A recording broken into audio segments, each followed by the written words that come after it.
अस्सलाम वालेकुम, नमस्कार, सत श्री अकाल एंड गुड इवनिंग। मैं हूँ आरज़ू काज़मी और आप देख रहे हैं पॉइंट ऑफ व्यू। हमें जी जॉइन किया है डॉक्टर अभिषेक मिश्रा जी ने। बहुत शुक्रिया सर कि आज आप आए हैं। Thank you very much. Thank you, Arjuji, for inviting me. Always a pleasure to be on your show. Thank you. Thank you so much sir. Sir यहाँ पर एक बड़ा एक पाकिस्तान में कह लीजिए जो कहा जाता है आरएसएस को लेकर, जब भी कोई स्टेटमेंट ऐसी देनी हो ना गवर्नमेंट ने या किसी गवर्नमेंट ऑफिशियल्स ने जो भारत के खिलाफ हो, तो वो कहते हैं कि जी आरएसएस के फॉलोअर्स हैं, आरएसएस वाली पॉलिसीज हैं। आखिर क्या है आरएसएस? यहाँ पे तो कहा जाता है कि जी टेरर ऑर्गेनाइजेशन है, पता नहीं क्या क्या बोलते हैं। लेकिन मैं समझना चाह रही थी आपसे कि आखिर आरएसएस क्या है, खास तौर पे उन पाकिस्तानियों के लिए जो खामोशी से वीडियो देख के भाग जाते हैं उनके लिए, क्योंकि वो कुछ बोलते नहीं है। लेकिन ये कि थोड़ा सा ताकि हम भी एजुकेट हों कि आखिर ये क्या है आरएसएस। देखिए, मैं कोई आरएसएस का एक्सपर्ट नहीं हूँ, पहले ये तो मैं बोल दूं। बट आरएसएस की आइडियोलॉजी या आरएसएस की फिलॉसफीज को मैं बिल्कुल सब्सक्राइब करता हूँ कि उनकी जो डेफिनेशन ऑफ हिंदू राष्ट्र है या हिंदू आइडेंटिटी है या इंडिया की आइडेंटिटी है या भारत की आइडेंटिटी है, उसको मैं एकदम सब्सक्राइब करता हूँ। उनकी बात मुझे समझ में आती है कि वो कहना क्या चाहते हैं। देखिए, RSS is a result of ये जो इंडिपेंडेंस मूवमेंट जो हुआ, और उसमें कई आइडियोलॉजी ऐसी आई जो इंडियन इंटरेस्ट को जिन्होंने सही से नहीं एक्सप्लेन किया। और एक जो ये जो मुस्लिम आइडेंटिटी का अदरनेस है ना, उस अदरनेस से जो लोकल हिंदू थे, इंडिजीनियस लोग थे, वो हमेशा से जो कह लीजिए कि डिससेटिस्फाइड रहे कि उनकी बात उनके तरीके से नहीं कही जाती है। वो वापस से मतलब जो इंडियन आइडेंटिटी है या इंडियन इंटरेस्ट है उसको नहीं ऊपर रखा जाता है। तो इससे कांग्रेस के जो कुछ लोग थे डिससेटिस्फाइड हुए, और 1925 में हेडगेवार साहब ने इसकी स्थापना करी, जिसका नाम है राष्ट्रीय स्वयं Sevak Sangh. So it's a group of volunteer थे। और मैंने जैसे कहा कि मैंने बहुत ज्यादा हिस्ट्री इनकी नहीं पढ़ी है तो मैं नहीं जानता, लेकिन ग्रुप ऑफ वॉलंटियर्स का शुरू हुआ। शुरू में कुछ बच्चे जुड़े हेडगेवार साहब से, बाद में होते होते होते उसने एक बहुत बड़ा रूप लिया in form of an organisation. एक पर्पज ये है आरएसएस का कि हिंदू जो है ना वो कभी संगठित नहीं रहा है, क्योंकि हिंदुत्व की जो फिलॉसफी है वो इंडिविजुअल सेंट्रिक है। जैसे पूजा भी करना है तो कोई मंदिर में उसको ये नहीं है कि एक समय पे कांग्रेगेशन करना है और उसके बाद इकट्ठा होना है, कोई स्पीच आनी है, ऐसा नहीं है। जब उसकी श्रद्धा हो जाए पूजा करे और चले आए। इवन अगर मान लीजिए जैसे शुक्रवार को या शनिवार को वो जा भी रहा है भीड़ में, तो वो अपना खुद का पूजा करेगा, चले आएगा, उसको किसी से लेना देना नहीं होता। तो एक ऑर्गेनाइजेशनल अंडरस्टैंडिंग ऑफ जो हिंदूज थी उसकी कमी थी, उसको पूरा करने के लिए, एक ऑर्गेनाइजेशनल शेप देने के लिए, प्लस इंडिया की आइडेंटिटी को बताने के लिए आरएसएस की शुरुआत की गई कि जो इंडिजीनियस थॉट है, जो सॉइल ऑफ द लैंड का जो जो आइडिया है उसको परकोलेट किया जाए। क्योंकि कांग्रेस एक तरीके से बहुत ज्यादा समझ लीजिए not rooted in the soil वाला उनका आइडिया हो चुका था। वो उसमें अगर आप 1919 का वो पूरा का पूरा खिलाफत मूवमेंट देखें 1915-16 के आसपास का, जिसमें इंडिया की इंडिपेंडेंस को कॉम्प्रोमाइज किया गया एक तरीके से, क्योंकि जो मुस्लिम्स का ये कहना था कि हम अंग्रेजों का सपोर्ट करेंगे, आप मगर तुर्की में हुए खिलाफत में, तुर्की में जो हमारा कैलिफेट है उसको आप कुछ मत कहिए, ये वो। तो यहाँ के लोकल लोग बार बार इस चीज से डिससेटिस्फाइड होते थे कि भाई आपका तुर्की से क्या लेना देना है, हमें तो ये वक्त है कि अंग्रेज कमजोर हुए, तो let's use that in our favour. तो इस तरीके की जो एक not rooted in the soil philosophy आती रहती थी।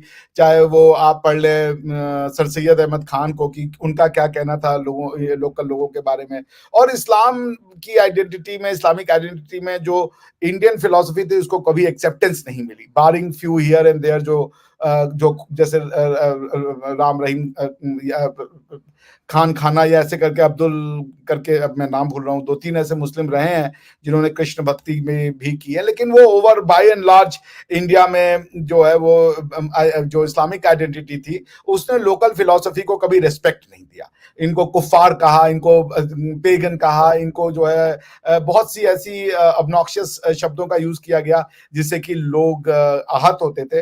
बट ये फिलॉसफी चूंकि इतनी डीप थी और इतनी जो है कॉम्प्रिहेंसिव ऑफेंसिव थी कि आप इसको इस्लामिक फिलोसफी या क्रिश्चियन की फिलोसफी से तो ओवरकम नहीं कर सकते थे सिवाय स्वॉर्ड के. So this is what RSS is. RSS is an indigenous response to explain the philosophy of religion, or philosophy of human congregation, or philosophy of social order.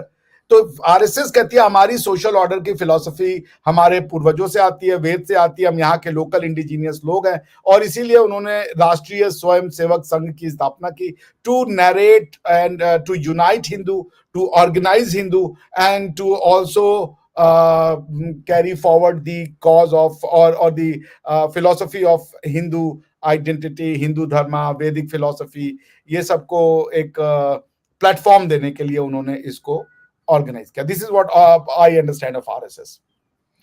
लेकिन सर इतना ज्यादा आपके ख्याल से पाकिस्तान में जो एक शोर मचता है बार बार कि जी आरएसएस की वजह से ऐसा नहीं हो रहा कि पाकिस्तान भारत की बात हो, या आरएसएस की वजह से टेररिज्म हो रही है, कई तरह की एलिगेशन जो पाकिस्तान लगाता है आरएसएस करके, मैं तो हर पॉलिटिशियन के मुंह से यही सुनती हूँ. आपको लगता है कि ऐसा क्या इनको आरएसएस फोबिया हुआ है? बिकॉज आरएसएस हिंदू की बात करता है ना.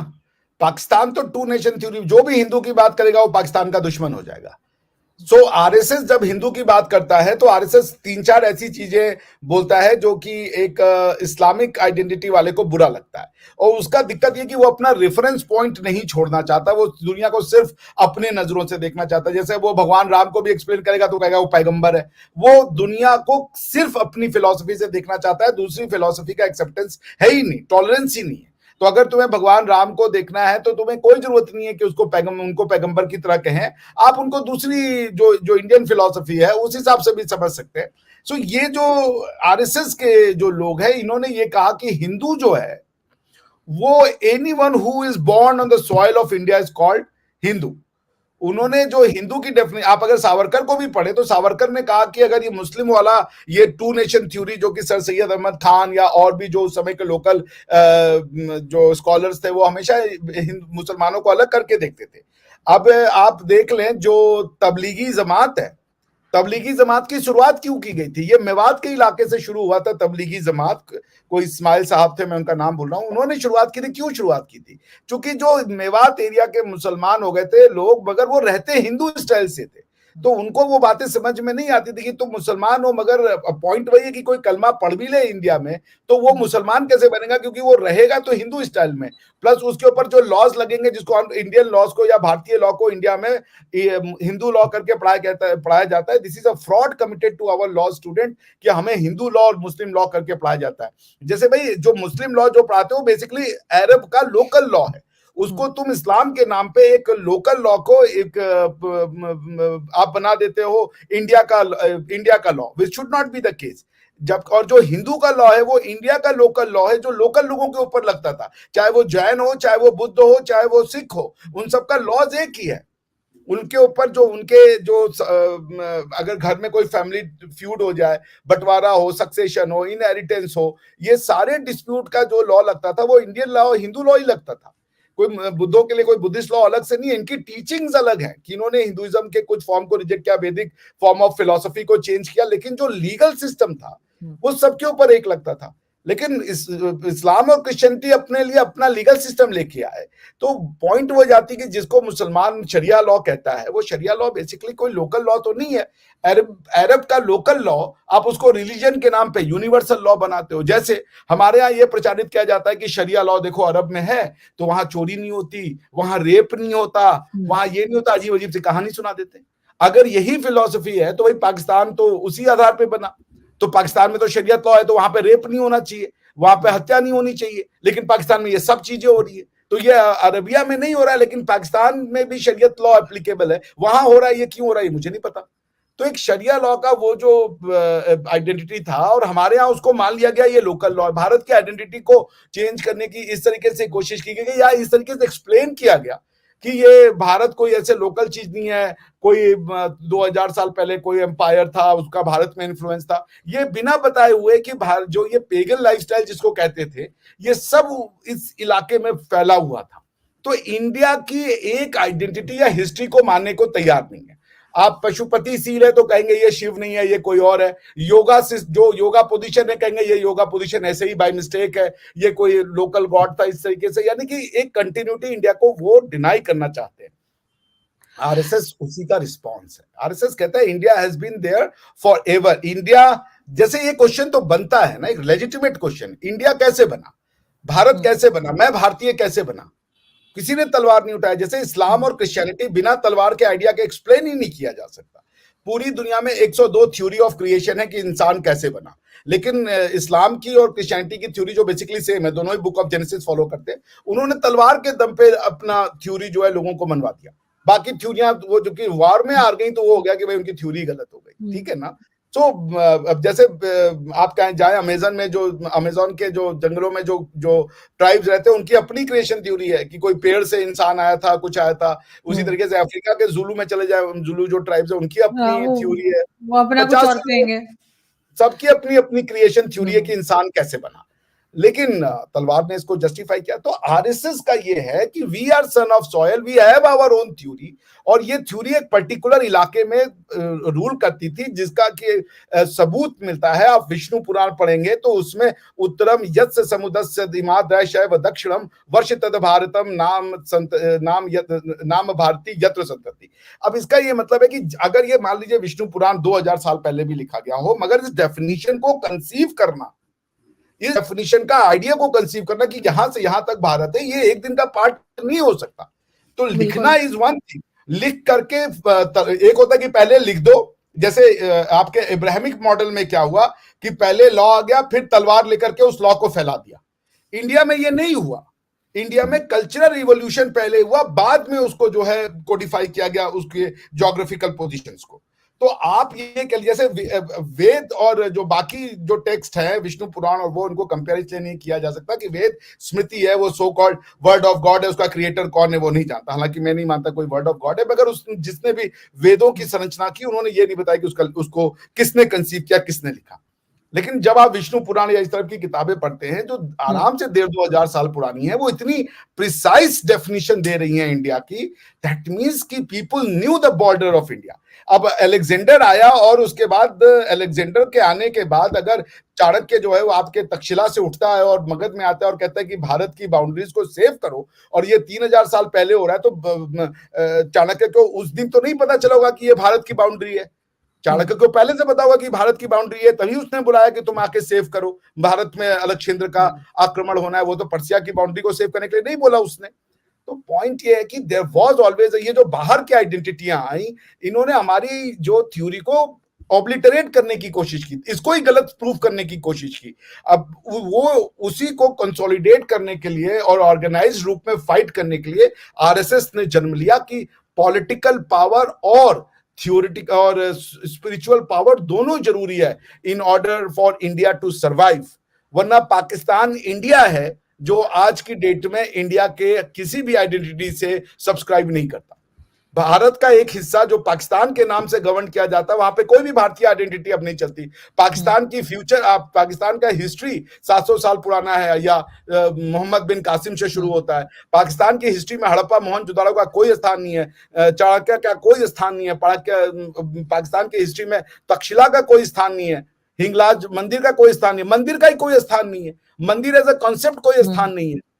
तो पॉइंट ये है कि आपने भारत के एक हिस्से को इस्लामिक थ्योरी से आपने उसको रूल किया और उसने आपने भारत की हिस्ट्री को मिटा दिया। आपने यू सिंपली, आप इस्लाम को तो स्थापित नहीं कर पाए उस फॉर्म में जिस फॉर्म में होना चाहिए था, लेकिन आपने आप कॉन्स्टिट्यूशन ऑफ पाकिस्तान पढ़ें, वो कहता है कि हम पाकिस्तान की भाषा अरबी बनाएंगे। आपके कॉन्स्टिट्यूशन के आर्टिकल 31 में लिखा हुआ है कि यह हमारा गोल है कि हम इस्लामिक मोरालिटी को यहां फैलाएंगे और यहाँ की भाषा अरबी बनाएंगे। अब आप सोचिए, बिल्कुल ऐसा ही है। लेकिन संस्कृत लिखी गई, उसकी भाषा तुम अरबी बना दोगे, तो संस्कृत में क्या बुराई है? बिल्कुल ऐसा ही सर, होना नहीं चाहिए सर, होगी अच्छी भाषा, लेकिन ऐसे थोड़ी कि आप किसी चीज को भी बदल देंगे। लेकिन यहाँ जब 1947 में पाकिस्तान बना, बहुत से लोग यहाँ पर आ गए, जो वहां रह गए, इसका मतलब है वो वहां रहना चाहते थे, उनको वो भारत में जो भी था वो उन्हें पसंद था। अब अचानक से ये इंडियन मुस्लिम्स को क्या हुआ है कि ये शोर मचाते रहते हैं, और कभी कहीं प्रोटेस्ट चल रहा होता है और कभी वो शाहीन बाग, और इस किस्म की हरकतें क्यों हो रही हैं? उसका रीजन ये है कि जो आरएसएस का एक कंट्रीब्यूशन है कि आरएसएस टू नेशन थ्योरी से शुरू से लड़ रहा है, और बाकियों ने टू नेशन थ्योरी को फॉर्म दे दिया समहाउ एक प्लूरलिज्म का, which is not pluralism, because कि प्लूरलिज्म में जो है एक यूनिटी तो हमेशा ही होती है ना। आपका जो सोर्स है वो वन होता है, लेकिन आप बाद में मैनिफेस्ट आप अपने आप को प्लूरल तरीके से कर सकते हैं। जैसे भारत की मुख्य मुख्य भाषाएं जो है, अगर हम 15-20 जो मुख्य भाषाएं ले ले, उन सब का यदि आप वर्णमाला यानी कि लेटर्स को पढ़ेंगी तो वो क ख ग घ है। तमिल भी क ख ग घ, एक दो किसी में ख नहीं होगा, किसी में घ नहीं होगा, ये भले हो सकता है, लेकिन तमिल भी क ख ग घ है, बंगाली भी क ख ग घ है, उड़िया भी क ख ग घ है, मराठी भी क ख ग घ है, हिंदी भी क ख ग घ है, राजस्थानी भी क ख ग घ है, तेलुगु भी क ख ग घ है, मलयाली भी क ख ग घ है। सब क ख ग घ से शुरू होते हैं। तो इसका मतलब क्या हुआ, और संस्कृत में भी क ख ग घ है। इसका मतलब ये हुआ कि यहाँ की जो लोकल भाषाएं हैं उनको जो ये लाइफस्टाइल है, वैदिक लाइफस्टाइल, वैदिक ऑर्डर, आप सोशल ऑर्डर कह ले, उसने प्लूरलिज्म को नहीं रोका। उन्होंने लोगों को अपने हिसाब से भाषाओं को ग्रो करने की फैसिलिटी दी। जैसे आप देख ले, पाकिस्तान की एक समस्या यह है कि पाकिस्तान के लोगों को यह मेंटली कन्विंस करा दिया गया है कि पंजाबी एक इंफीरियर भाषा है उर्दू से, ठीक है ना। लेकिन इंडियन सोशल ऑर्डर जो कि वेदों से जिसका ओरिजिन है, उसने किसी भी भाषा को कभी भी इंफीरियर या सुपीरियर नहीं कहा या नहीं साबित किया। अगर कर तो पूरे भारत में सिर्फ और सिर्फ खाली संस्कृत या कोई और लैंग्वेज ही डेवलप हुई होती है। लेकिन द फैक्ट दैट कि क ख ग घ को यूज करके कई भाषाएं बनी, बंगाली बनी क ख ग घ। आप किसी बंगाली से बोलिए भैया बंगाली सीखने के लिए पहले क्या कहो, पहले क्या हम सीखे, तो कहेगा क ख ग घ सीखो, ठीक है ना। पॉइंट ये है कि ये जो प्लूरलिज्म है, ये प्लूरलिज्म कंस्ट्रक्टिव प्लूरलिज्म है। लेकिन अगर आप ये कह रहे हो टू नेशन थ्योरी, जिसमें कि एक थ्योरी के सर्वाइवल के लिए दूसरे थ्योरी को ऑब्नॉक्शियस कहना जरूरी है, उर्दू को अच्छा साबित करने के लिए बाकी लैंग्वेज को नीचा दिखाना जरूरी है, दैट बिकम्स अ ट्रबल। ये प्लूरलिज्म नहीं हो सकता। प्लूरलिज्म में आपको जो है एक तरीके का एम्ब्रेसमेंट होना चाहिए कि आप दूसरी चीजों को एम्ब्रेस करें, एक्सेप्ट करें, उसमें इंफीरियोरिटी सुपीरियोरिटी ना लगाएं। इंडिया ने अनफॉर्चुनेटली पोस्ट 1947 जो टू नेशन थ्योरी को बदल करके, ट्रांसफॉर्म करके उसको मेजॉरिटी माइनॉरिटी का नाम दे दिया। हमारे कॉन्स्टिट्यूशन में सबको समान हक है, लेकिन फिर भी माइनॉरिटी का क्वेश्चन हमेशा बना रहा कि माइनॉरिटी माइनॉरिटी माइनॉरिटी। भाई जब माइनॉरिटी का वोटिंग राइट वही है जो मेरा वोटिंग राइट है, तो क्वेश्चन ये आता है कि जो राइट मेरे हैं वही राइट उसके हैं, बल्कि हमारे यहाँ माइनॉरिटी को आर्टिकल 29 और 30 में ज्यादा अधिकार मिले हैं मेजॉरिटी से। ये बात सच है।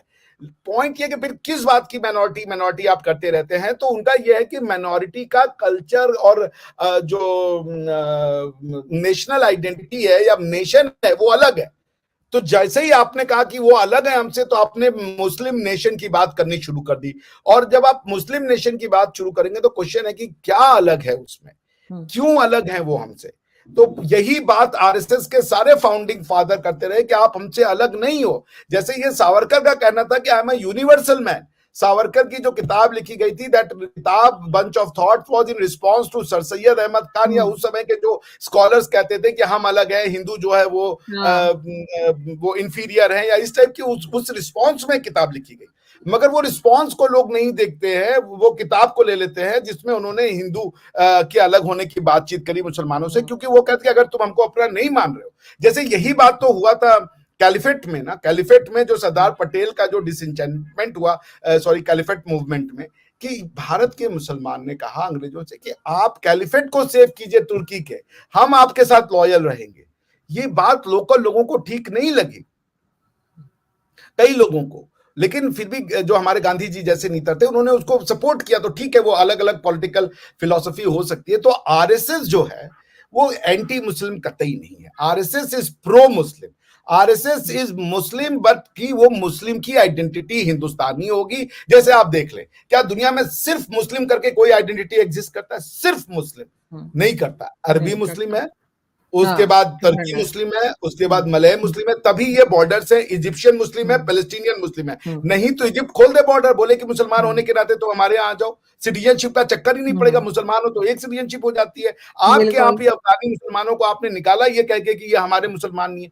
तो जब आप एक मुस्लिम का कॉन्सेप्ट नहीं मानते हो, क्योंकि हम्म, अगर आप ये मानते हो कि प्रॉफिट मोहम्मद के आने से एक मुस्लिम का उम्मा शुरू हुआ, तो फिर प्रॉफिट मोहम्मद के आने से जो सब एक उम्मा फिर खत्म भी हुआ, उस उम्मा का नाम है अरबी उम्मा। तो अरब कैसे एग्जिस्ट करता है आज की डेट में?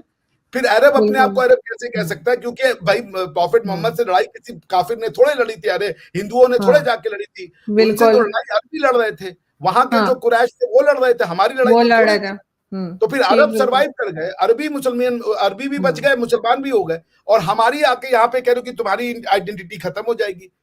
ये कैसे हो सकता है? तो भारत का मुसलमान वैदिक मुसलमान होगा, भारत का मुसलमान को अपनी इंडियन इंडियन भारतीय मुसलमान कहना पड़ेगा, और जब वो भारतीय मुसलमान कहेगा तो राजा भरत से उसका अपने आप वो कॉर्ड कनेक्शन जुड़ जो जाएगा, जुड़ेगा, क्योंकि बिल्कुल। भारत की कॉन्स्टिट्यूशन कहता है इंडिया दैट इज भारत, और भारत का हम्म, 3 डेफिनेशन अगर आप कहेंगी तो मैं दे देता हूं। भारत की डेफिनेशन में ये बार बार कहा गया कि भारत का नाम राजा भरत के नाम पे पड़ा हुआ है। हम्म, अब कौन है राजा भरत? ये तो आपको जाना हम्म, पड़ेगा ना। बरू देवी और बिल्कुल। उनके ऋषभ देव के पुत्र का नाम था राजा भरत। तो पॉइंट ये कि आप क्या राजा भरत को अपना मान रहे हो? This is the hmm, point. Bharat के मुसलमान को मुसलमान होने से कोई नहीं रोकता है। पॉइंट ये है कि आप क्या भारत के आइडेंटिटी के साथ कंफर्टेबल हो? अगर हम्म, नहीं हो तो क्यों नहीं हो? भारतीय मुसलमान होने में भारतीय पूर्वज क्यों आपके पूर्वज नहीं हो सकते? उन पूर्वजों को क्यों आप रिजेक्ट कर रहे हो? ये कुछ एक बातें हैं which is an issue, otherwise everything is fine, कोई दिक्कत नहीं है उसमें। आप समझ ली ना? बिल्कुल ऐसा ही है, बिल्कुल ऐसा ही है। और बिल्कुल सर, मैं भी समझ गई, और आई होप कि जो लोग बार बार ये आरएसएस की बात करते हैं वो भी आई एम श्योर, या आई होपफुल ये वीडियो देखेंगे और कुछ समझने की कोशिश करेंगे, और ये जो नेगेटिव बार बार बात की जाती है वो कहीं ना कहीं रुकेगी। बहुत शुक्रिया कि आपने आज ज्वाइन किया। Thank you so much sir. Thank you thank Aarzoo you. Ji. Thank you.